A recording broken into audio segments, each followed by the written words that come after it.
Opposed? Hearing no opposition.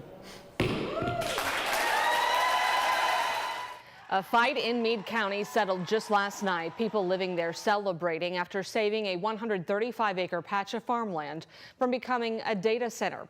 It is our top story here at noon. Thanks so much for joining us. I'm Brooke Hash.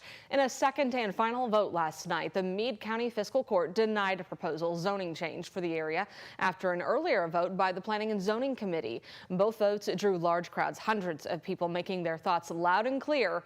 This was one of them. We already have an industrial zone. We already have an industrial area set. It's already causing constraint and issues for people who want to go and hike and walk at Buttermilk Falls. It's humming. It's loud. They're annoying. It's not set up.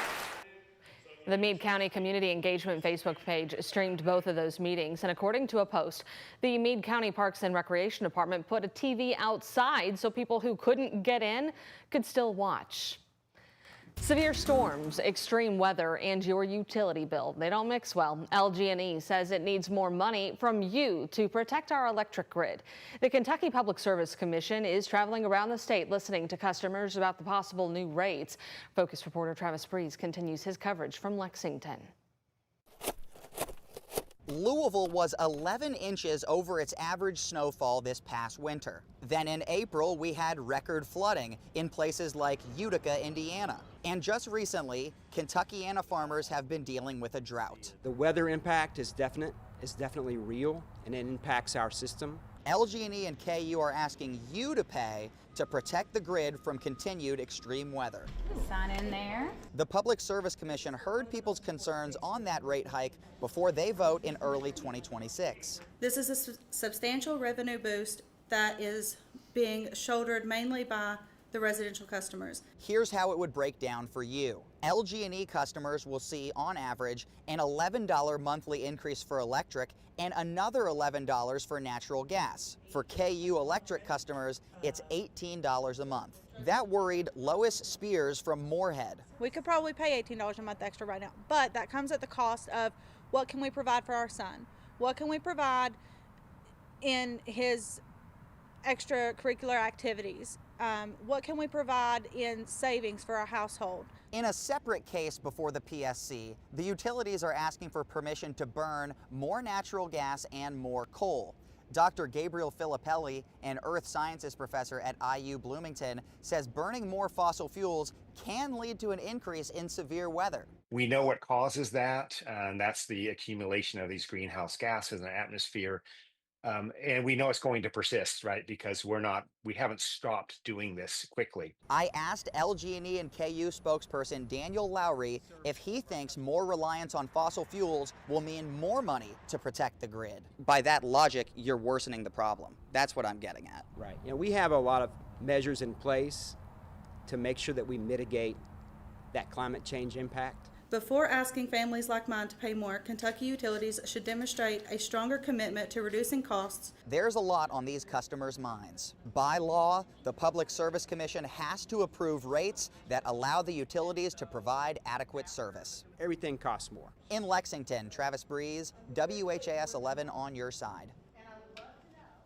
That public input meeting for Louisville has already happened, but if you'd like to submit comments online, we do have that information on our website right now.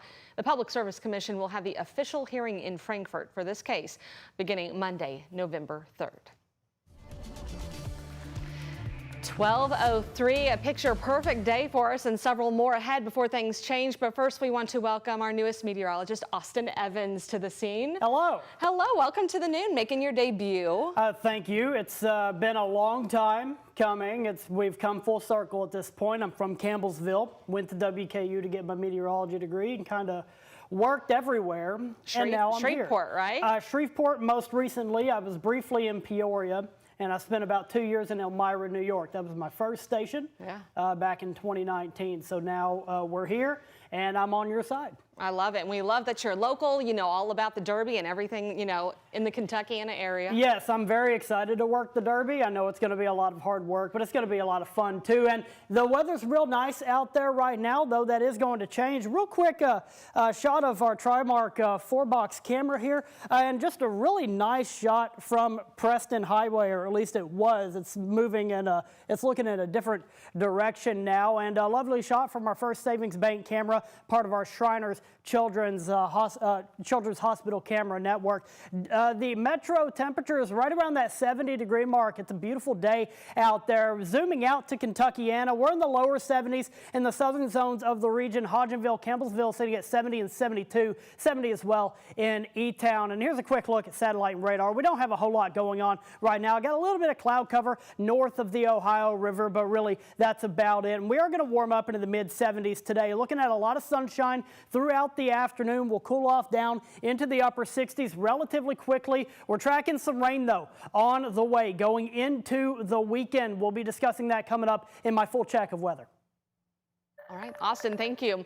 New here at noon, Louisville Metro Police stepping up its leadership training. Today, the department announced a new Tri-City Police Leadership Academy.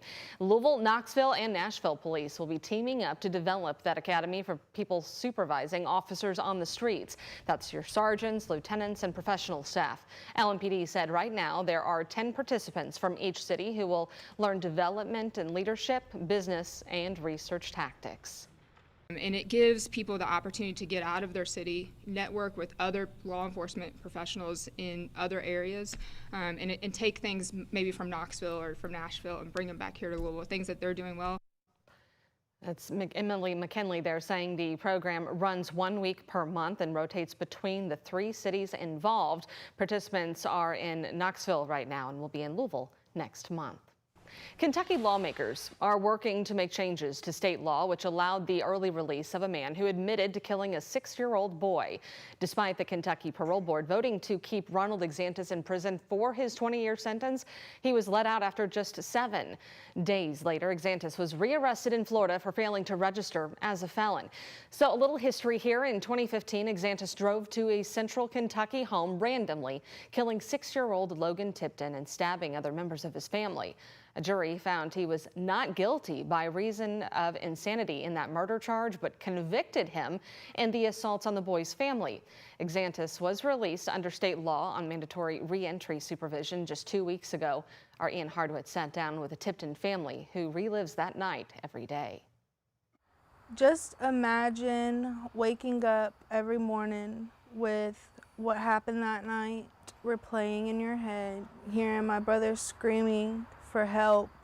Coral Tipton was 11 when she dialed 911.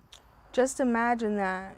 Her dad, Dean Tipton, just wrestled a knife out of an intruder's hands, Ronald Exantis' hands. It was December 7th, 2015. Versailles police had Exantis on the ground. Dean's son, Logan, was stabbed. I did not know that he was hurt. He was laying there and I grabbed him and I'm holding him and I'm screaming for help.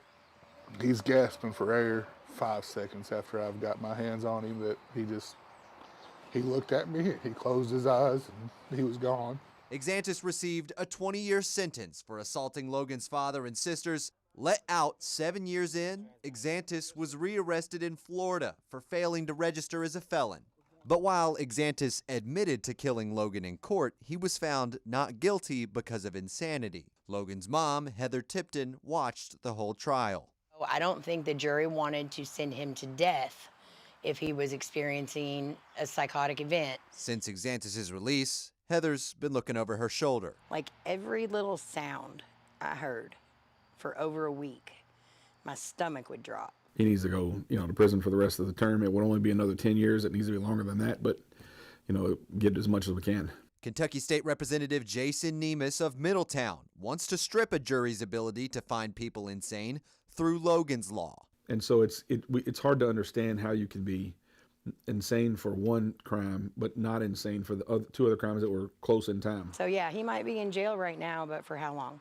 And then we get to go through that all over again. A flashpoint in time set to replay again over another 10 years. In Louisville, Ian Hardwick, WHAS11 on your side.